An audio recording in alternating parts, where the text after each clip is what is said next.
Bonjour à tous. Voici une nouvelle vidéo. Bienvenue à vous sur le sujet qui est un peu la suite de la vidéo précédente concernant les conflits. Alors, j'ai une réaction comme quoi les conflits, quand il y en a, il faut les régler tout de suite et il faut les régler de toute façon. Alors, oui et non. C'est-à-dire que, en général, effectivement, donc je vais revenir, mais il y a 2 types de conflits. Si donc un conflit, en admettant que c'est un désaccord sur quelque chose, eh bien, il y a différentes attitudes à avoir en fonction de ce que l'on souhaite, de la qualité de la relation, de l'importance que l'on accorde à l'autre, et de l'importance qu'on accorde aussi, à ce que l'autre souhaite ou l'objectif de l'autre. Dans le désaccord, donc dans le sujet du conflit.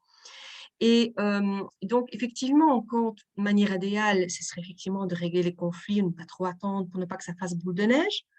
Mais parfois, ce n'est pas toujours adapté, pour différentes situations. Par exemple, si, il y a trop d'émotions, il vaut mieux que j'adopte une attitude de repli, une porte claque.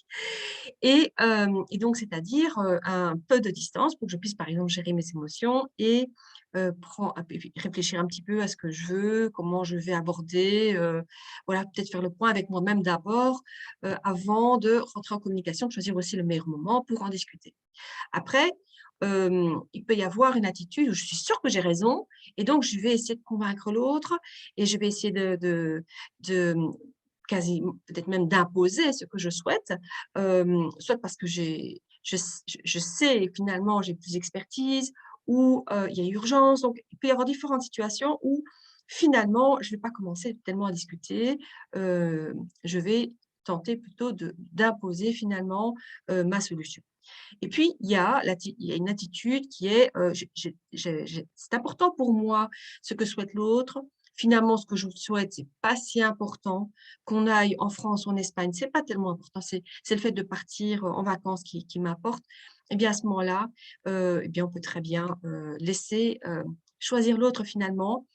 Hem donc tout ça, c'est très bien. C'est 3 manières finalement d'être en relation et la manière de gérer les conflits. Ça peut être très bien, sauf si c'est tout le temps si on réagit tout le temps de la même façon.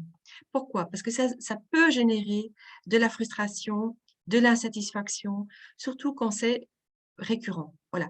Donc on a tous une manière d'être en général en relation avec l'autre et ça peut être, par exemple, de toujours vouloir régler tous les conflits. Donc soit, en essayant de trouver une solution, on coupe la poire en 2, soit on vraiment on prend le temps et on essaye, de vraiment chercher ce que souhaite l'autre, d'exprimer soi-même ce qu'on souhaite. Voilà, c'est très bien, c'est dans une communication idéale où les 2 souhaitent être dans le dialogue et collaborer, alors c'est parfait, c'est vraiment parfait, c'est idéal. Mais, il faut aussi tenir compte que, l'intention de l'autre n'est pas forcément être dans la collaboration. Donc on peut vouloir être dans la collaboration, d'essayer tout le temps de régler un conflit, mais il se représente de 1000 manières différentes, dans un autre contexte, avec une petite nuance. Hem, donc hem, donc ça ça peut paraître, parfois, oui, je suis prête à je l'autre peut sembler vouloir être prêt à l'écoute, et donc on rentre dans cette communication-là et puis finalement, on passe énormément de temps et d'énergie à essayer de trouver une solution parce que, l'autre d'une certaine manière, montre qu'il souhaite communiquer, mais en réalité, hem il n'y a pas vraiment de recherche durable de solution. Donc dans ce cas-là, heu, quand on sent que, il y a cette frustration qu'on n'arrive quand même pas à la solution ou que la situation se reproduit tout le temps, tout le temps, tout le temps, à ce moment-là, fouillez, repli et arrêtez d'essayer de vouloir à tout prix régler les conflits. C'est pour ça que je dis que régler les conflits, c'est bien. Ça veut dire qu'on essaie de trouver une solution à un désaccord, de manière plus ou moins durable, plus ou moins satisfaisante. Mais quand ça se reproduit de manière systématique, récurrente, qu'on ne se sent pas bien et qu'à un moment donné, on se sent, même oppressé, par l'autre, que ce soit en situation d'urgence ou parce que la situation se répète, à ce moment-là, choisissez la fuite et donc n'essayez même plus d'essayer de régler le conflit, ça ne sert à rien. Vous ou alors vous choisissez effectivement de passer du temps et votre énergie dans, la gestion de ce différend, de ces différends. Voilà. Donc, voilà ici donc les différentes attitudes que l'on peut avoir en conflit. Alors maintenant, il faut aussi savoir qu'il peut y avoir donc un conflit, on parle de besoin. Donc par exemple, hem, voilà, il y a le budget du ménage, eh bien, il faut en reparler parce que voilà, par exemple, maintenant, il y a le prix de l'énergie qui augmente. Eh bien, mon besoin, ce serait d'être rassuré que, on puisse bien que le budget du ménage soit bien géré pour que, bah, ça se passe au mieux et qu'il reste, par exemple, de l'argent pour les loisirs des enfants ou partir en vacances. Donc, il faut pouvoir renégocier certains peut-être postes, donc peut-être un peu moins de loisirs en semaine pour nous, mais peut-être mettre un peu de côté pour les vacances. Enfin voilà, toutes ces choses-là sont à renégocier. Mais mon besoin à la base, c'est, bien donc dans les faits, les prix augmentent et je me sens un peu je suis inquiète, par rapport à la situation et j'ai besoin d'être rassurée qu'on va pouvoir, gérer correctement, l'argent, du ménage. Donc donc ce besoin-là, eh bien, je vais le partager avec l'autre et l'autre, bah, on sera peut-être pas forcément, d'accord sur la manière de gérer ce budget ou peut-être que l'autre ne sera pas, hem, prêt à vouloir en parler à ce moment-là, donc on va rechercher un meilleur moment.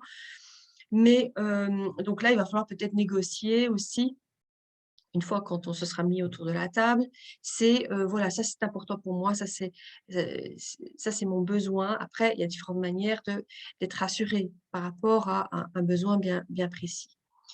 Donc c'est ça qu'il va falloir discuter avec l'autre, une fois que, ben, on aura trouvé qu'est-ce qui fait problème là maintenant, pour l'un et pour l'autre aussi éventuellement puisque c'est quand même le budget du ménage.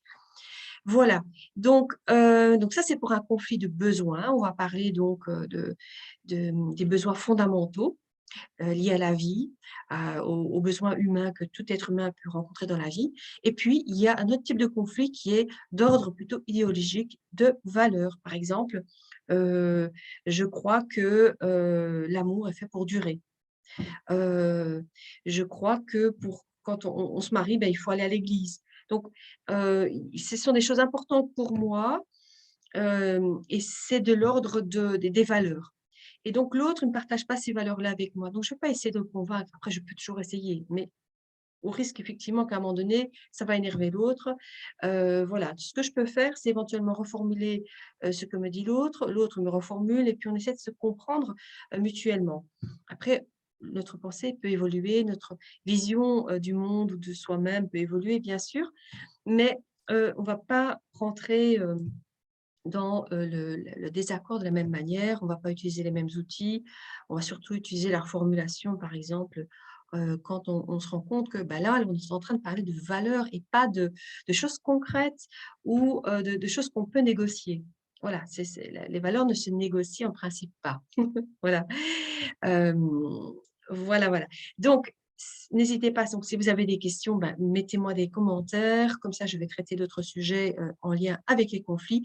La prochaine fois, je vais spécifiquement traiter la distinction entre conflit et la violence psychologique. Quelles sont vraiment, les grosses différences et pourquoi c'est important de les distinguer.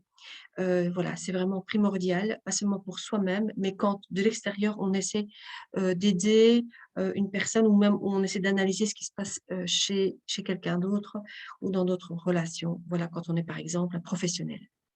Je vous souhaite une excellente journée et à très bientôt.